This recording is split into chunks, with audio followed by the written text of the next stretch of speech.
செங்கோல் மீடியா பார்வையாளர்களுக்கும் வணக்கம். உண்மையான நிலவரங்களை நீங்கள் தெரிந்து கொள்ளணும்னு பார்த்தீங்கன்னா எங்களுடைய சேனலை மறக்காமல் சப்ஸ்கிரைப் பண்ணுங்கள், கூடவே பெல் சிம்லையும் கிளிக் பண்ணுங்கள். ஸோ இன்றைக்கி சமீபத்தில் நடந்த உண்மையான நிகழ்வுகளை பற்றி டீகோட் பண்ணுறதுக்காக நம்மளிடத்தில் வந்து செந்திலாதன் சார் இணைஞ்சிருக்காரு. சார் வணக்கம் சார். நேற்றுக்கு நடந்து இன்னைக்கு அது புஸ்வானம் ஆயிடுச்சு. ஆமாம், நேற்றே புஸ்வானம் ஆயிடுச்சுன்னு நினைக்கிறேன் சார். 5 மணி நேரத்தில் ஆமாம், நேற்றே வாங்கிட்டாங்க. 5 மணி நேரத்தில் வெளியே விட்டாங்க. ஆமாம், அது என்னன்னா எல்லாருக்குமே தெரிஞ்சிருக்கிறோம்.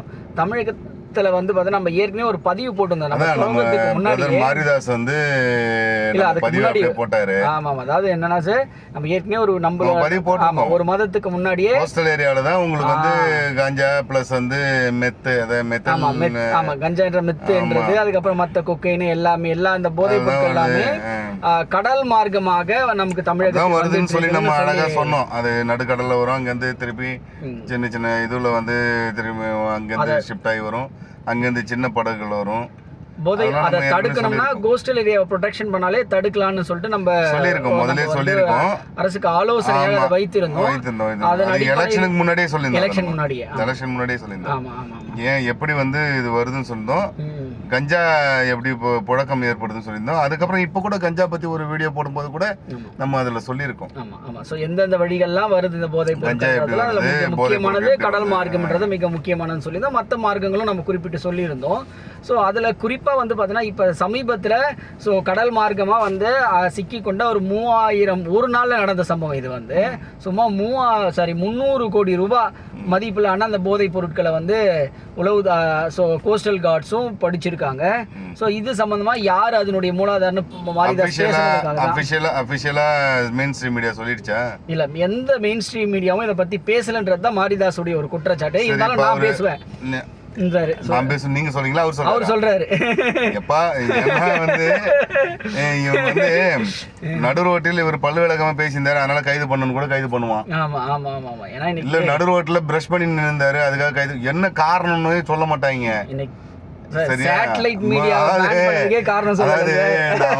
ஒரு ஜோக் ஒண்ணு இருக்கு. என்னன்னா, சிவாஜி நடிக்க போகும்போது அந்த பாரதி ராஜா குரூப் வந்து அப்பதான் எழுதி கொடுப்பாங்க. இது பாரதி ராஜா குரூப் பண்ற இவர் வந்து அப்பதான் எழுதி கொடுப்பாரு பாக்யராஜ். பாரதி ராஜா எழுதி கூட கொடுக்க மாட்டாராம். வந்து கடைசியில் ஒரு நாள் ஏதோ ஒரு ஷூட்டிங் போகும்போது கேட்டிருக்காரு, என்னையா எங்கேயா ஸ்கிரிப்ட்னா, ஸ்கிரிப்ட் இருந்தா கொடுக்க போறோம், இன்னும் வரலையா டேய், என்னடா என்னை வர வச்சுட்டு இங்க நில்லுன்றீங்க அங்க நில்லுன்றீங்க, நான் சிவாஜிடா, என்னை என்னடா இப்படி பாரு அப்படி பாருன்னு சொல்லி ஏன்டா இப்படி அசிங்கப்படுத்துறீங்க, எங்கடா ஸ்கிரிப்ட் என்ன இருந்தா கொடுக்க மாட்டோமா அப்படின்னா, டேய் உன் சிசியம் எவ்வளவு பரவாயில்லடா உன்னை விட, நீ அவனை விட மோசமானவன்டா அப்படின்னா. எதுக்கு சொல்றேன்னா, போன கவர்மெண்ட் எவ்வளவு பரவாயில்ல, காரணமாவது சொல்லுவாங்க, இவன் காரணம் கூட சொல்ல மாட்டேங்கிறானே, ஏன்டா அரெஸ்ட் பண்றீங்க? No reason.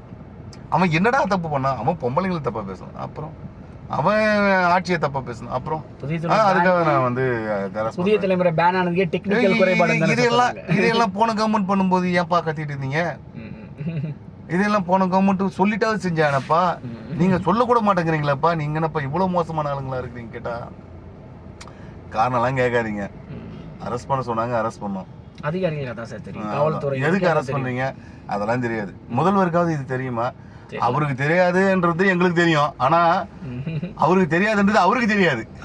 இதே சார் கடந்த கால ஆட்சியே தான் சார் இது வந்து. அவருக்கு தெரியாதுன்றது அவருக்கு தெரியாது, அவருக்கு தெரியாதுன்றது எங்க எல்லாருக்கும் தெரியும்.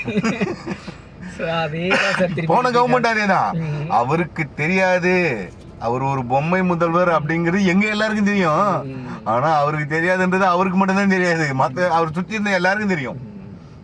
அதுதான் நடக்குது. எதுக்கு கைது பண்ணணும், எதுக்கு 5 மணி நேரத்துல வெளியே விடணும்? பெயில் எடுத்துட்டாரு சார் அவரு.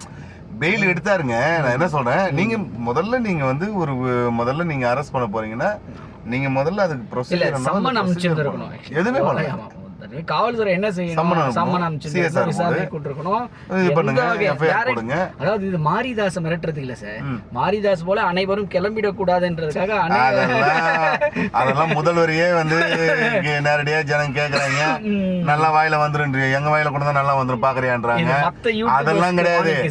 இது வந்து சிஎம் ஓரியன்ட் மேட்டரே கிடையாது, இது விஜய் ஓரியன்ட் மேட்டரே கிடையாது. ஆமா ஆமா, இது வந்து விஷயமே வேற, ஆமா இதுக்கான ஆட்கள் வேற. இது ஃபுல்லா முதலீடு போட்டவங்க சம்பாதிக்கிறாங்க. ஆமா, கார்ப்பரேட் ஃபுல்லா, இது ஃபுல்லா லாட்டரி காசு. இவர் அமைதியா இருக்கிறார், அவங்க தானே அது இன்வெஸ்ட் பண்ணவங்க பணம் தான் செய்வாங்க. ஆமா, அதுக்கு இவர் நல்லது பண்ணணும்னு நினைச்சவரு அவங்க கையில மாட்டிருக்க கூடாது, அவங்க கையில மாட்டிருக்க கூடாது. கரெக்ட். இப்ப நான் நல்லது பண்ண நினைச்சேன், ஆனா நான் என்ன பண்ணேன், தேவையில்லாம நிறைய வழக்குகளை போட்டு நிறைய எல்லாம் கொடுத்து சலஞ்ச கொடுத்து அதை கொடுத்து இதை கொடுத்து பிரைவேட் நர்சஸ் எல்லாருக்கும் வேலை பரிச்சை வச்சு வேலை வாங்கி கொடுத்தோம். இப்ப நான் வந்து நியாயமான வழியில போயிருந்தா இன்னைக்கு நீங்க அமைதியா சந்தோஷமா இருந்திருக்கலாம். இப்ப அவரு நான் பண்ண தப்பு அன்னைக்கே நான் சொன்னேன், நான் வீடியோவே போட்டிருக்கேன், நான் பண்ண தப்பு நீ பண்ணிராதே சொன்னேன். அவர் கேட்கல. நல்லது செய்யறதுக்கு ஒரு தவறு நல்லது செய்யறாரு, நான் இல்ல சொல்ல. ஏங்க சென்னை வந்து அப்படியே பாருங்க, நான் ஓப்பனா சொல்றேங்க, 2 நாள் முன்னாடி சென்னைக்கு போனேன். சென்னை சலவைக்கு போட்டு எடுத்த மாதிரி இருக்கு, எல்லா இடமே சுத்தம் பண்ணி வச்சிருக்காங்க, அதெல்லாம் வந்து கிளியரா இருக்கு. அன்னெசரி பீப்புளுடைய சும்மா சுத்திட்டு இருப்பாங்க நிறைய, அவங்களுடைய அந்த நடமாட்டம் குறைஞ்சிருச்சு. அதெல்லாம் நம்ம கண் கூட தெரியுது, கஞ்சா எல்லாம் குறைஞ்சிருக்கு, போதையெல்லாம் குறைஞ்சிருக்கு. அதாவது அவரை வந்து விஜய வந்து நல்லது பண்றதுக்கு இந்த லாட்டரி கும்பல் விடாது. ஏன்னா இன்வெஸ்ட் பண்ணிருக்காங்க, இன்வெஸ்ட் பண்ணதை எடுக்கிறதுக்காக அவங்க எல்லா வழிகளையும். ஏன் இதை பத்தி திமுக பேசல? கரெக்டா சரியா அரசியல சரியா புரிஞ்சிருக்கீங்க. ஏற்கனவே நம்ம பண்ண வேலை தானப்பா இது, அதுதானே கண்டினியூ ஆகுது. இன்னமும் புதுசா கண்டுபிடிச்ச மாதிரி சொல்றாங்க. இதெல்லாம் டெய்லிக்கு நடக்கிறது தானேங்க. 300 கோடி பெருசா 300 கோடி கண்டுபிடிச்சாங்களாம், 300 கோடி கஞ்சா. இதை விட அதிகமாலாம் எங்க பீரியட்ல வந்திருக்கு. டெய்லிக்கும் காலையில 3 மணில இருந்து 6 மணிக்குள்ள இறக்கி இருக்கிறாங்க. நீங்க பெருசா கண்டுபிடிச்சிட்டீங்களா போடா அப்படின்னு அந்த மாதிரி அவங்க, அதனால அவங்க வாயை திறக்காத கம்முன்னு இருக்காங்க. அவங்க பல்லாயிரம் கோடி இறக்கணவங்க சார், என்ன 300 கோடிலாம் அவங்களுக்கு ஒரு பெரிய நியூஸா சார் அது.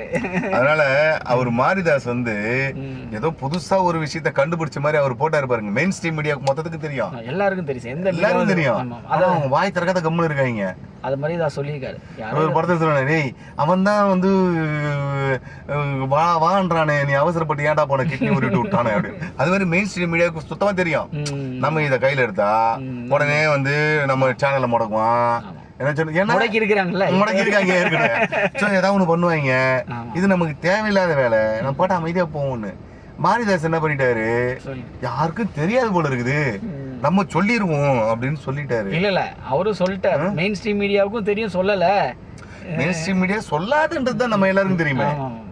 இப்ப இது கூட சார் மாரிதாஸ் அரெஸ்ட் பண்ணது மத்த யாரும் இத பத்தி பேசக்கூடாது, அரசாங்கத்தை எதிர்த்து நான் எங்களுடைய மூவ்மெண்ட் அகைன்ஸ்டா பேசக்கூடாது, இன்டைரக்டா வந்து ஊடகவியலாளர்களுக்கான வார்னிங் ஹராஸ்மென்ட். ஆமா, வார்னிங் கொடுக்கறாங்க. அந்த அரெஸ்ட் எதை நமக்கு இண்டிகேட் பண்ணுதுன்னா, ஒரு ஹராஸ்மென்ட் பண்றாங்க. ஊடகவியலாளர் யாரும் எங்களை பத்தி பேசக்கூடாது, நீ சிஎம் கழுவி கூட ஊத்திக்க, ஒன்னும் பிரச்சனை இல்ல. என்ன எங்க லாட்டரி மாஃபியா பத்தி நீ வாய் தரக்கூடாது, எங்க கார்பரேட் பத்தி, எங்க சிண்டிகேட் பத்தி நீ எதுவும் பேசக்கூடாது. நீ எங்க சிண்டிகேட்டை இண்டிகேட் பண்ணினா வந்து ஹராஸ்மெண்ட்டுக்கு தான் போவேன், அதுக்கான உன்னை அரெஸ்ட் பண்ணி உன்னை ஹராஸ் பண்ணுவோம், அதுதான் வார்னிங். இப்ப எதிர்ப்பு அப்படிங்கிற ஒரு விஷயம் தெரிஞ்சு ஏதோ ஒரு விதத்தில் இது சிஎம் நாலேஜுக்கு போனதுனால என்னையா பண்ணிட்டு இருக்கீங்க, முதல்ல வெளியே விடுங்கன்னு சொல்லி டக்குன்னு ஜாமீனுக்கு அப்போஸ் பண்ணாம ஜாமீன்ல இது பண்ணிட்டாங்க. ஸோ இது வந்து இனிமேற்பட்டாவது சிஎம் வந்து முழிச்சுக்கணும், விஜய் வந்து முழிச்சுக்கணும். ஏன்னா அவர் வந்து நல்லது பண்ணணும்னு வந்திருக்காருங்கிறது நமக்கு பல இடங்களுக்கு போகும்போது தெரியுது, அந்த அந்த விஷயங்கள்லாம் பார்க்கும்போது தெரியுது. ஆனால் அவருக்காக இன்வெஸ்ட் பண்ணவன் எப்படியாவது அந்த பணத்தை தூக்கிடணும், அதுதான் சார். அதான் அப்படின்னு நோக்கம் நல்ல நோக்கம் தான், ஆனா செல்கின்ற பாதையும் சரியான பாதையில அவரு சரியான பாதையில போறாரு. ஆனால் அங்க ஒரு வடந்து கட்ட வருகிறாரு, அவரு இவரை வந்து விடமாட்டாரு. அவர் வந்து அவரு ரியல் சிஎம், இவர் வந்து ஆக்டிங் சிஎம். இப்ப அப்படிதான் சார் சொல்றாங்க, அவரை பொம்மையா வச்சிருக்கணும் அப்படிங்கிறதுக்கு என்னென்ன பண்ண முடியுமோ அத்தனையும் இவர் போக பண்றாரு. போக சார், அதாவது திரு மு.க. ஸ்டாலின் அவர்களுக்கு என்ன நடந்துச்சோ, அவர் எப்படி வச்சிருந்தாங்களோ அதே மாதிரி தான் இன்னைக்கு விஜய்க்கு நடந்துட்டு இருக்குது, அவரை வச்சிட்டு இருக்கிறாங்கன்றது தான் இன்னைக்கு எல்லாருமே பரவலாக பேசிட்டு இருக்கக்கூடிய ஒரு தகவல் சார். இது வந்து சொல்லுங்க. சரிப்பா, எதுவும் பொம்பளைங்களை பத்தி நம்ம எதுவும் பேசல. இல்ல இல்ல இல்ல ஏதோ பேசுறாங்கப்பா, பெண்களை பத்தி பேசிட்டே அவ்வளவுதான். அதுக்கு நீ அப்படிலாம் பேசணும் முடிவு பண்ணினா நேரா மும்பை கிளம்போ, 1 லட்சம் 1.5 லட்சம் செலவு பண்ணி ஆபரேஷன் பண்ணிட்டு வந்துரு. நீ பெண்களை பத்தி அப்புறம் பேசிக்கோ. இப்பெல்லாம் ஆணா எடுத்துக்கிட்டு பெண்ணை பத்தி எதுவும் பேசிடாத. ஏன்னா நம்ம பெண்கள் ஒத்துக்குவாங்க, அவர் நல்லதாங்க சொல்றாரு. ஆனா அவங்க குறிப்பிடுற ஆட்கள் வந்து ஒத்துக்க மாட்டாங்க. ஆமா, அந்த லாட்டரி மாஃபியால இருக்கிறவங்க ஒத்துக்க மாட்டாங்க. என்னையா பேசுன, என் பேரையா சொல்லணும், என் பேரை சொல்ற அளவுக்கு உனக்கு ரைட்ஸ் இருக்குதா அப்படிங்கிற அளவுக்கு போயிடுச்சு இப்ப நிலைமை. என் பேரை சொல்ற அளவுக்குலாம் உனக்கு தகுதி இருக்குதா அப்படின்னு கேட்கற அளவுக்கு போயிடுச்சு நிலைமை. அதனால தயவு செய்து அந்த பேர்கள்லாம் பயன்படுத்திடாதீங்க. நம்மளே ஒரு குட்டியா ஐயோ பாவம் சேனல் வச்சிருக்கோம். அதுவும் நம்ம சேனல்ல பாக்குறது எல்லாம் மேல்மட்ட ஆளுங்க, யாரும் அந்த மிடிலோ கீழேயோ அது போய் ரீச்சே ஆக மாட்டேங்குது. எல்லாத்தையும் பார்த்தா சார், அப்புறம் பெரிய லெவல் ஆஃபீஸர்ஸ் அந்த பக்கமா எப்படா போகும்போது சார் பார்த்தா சார் சேனல் அடப்பாவி போட்டதே ஏழை ஜனங்களுக்கு, நீ பார்த்து என்னையா பண்ண போற, போடுறதே உன்னைய பத்தி தானையா, நீ ஏன் பாக்குறாத அப்படின்ற மாதிரி இருக்குது. சரிங்க சரிங்க சார், தகவல்களுக்கு நன்றி. ஸோ பொறுத்திருந்து பார்ப்போம் என்ன நடக்குது. டைட்டில் என்ன, என்னது என்ன டைட்டில் என்ன, இதுக்கு என்ன டைட்டில் சார் நீங்களே சொல்லிடுங்க. நல்ல டைட்டில் தான், நல்ல டைட்டில் நீங்க சொல்லுங்க. மாரிதாஸ் உண்மையை வெளியில கொண்டு வந்து தப்பு, அதுக்கான இது வந்து சிண்டிகேட்டை இனிமே இண்டிகேட் பண்ணக்கூடாது. அதுதான் warning. Don't indicate the syndicates. ஒருபோதும் லாட்டரி மாஃபியாவை பேசக்கூடாது. Don't speak about. சரி சார், அதே டைட்டில் போட்டுருவோம். நன்றி சார், நன்றி சார், நன்றி.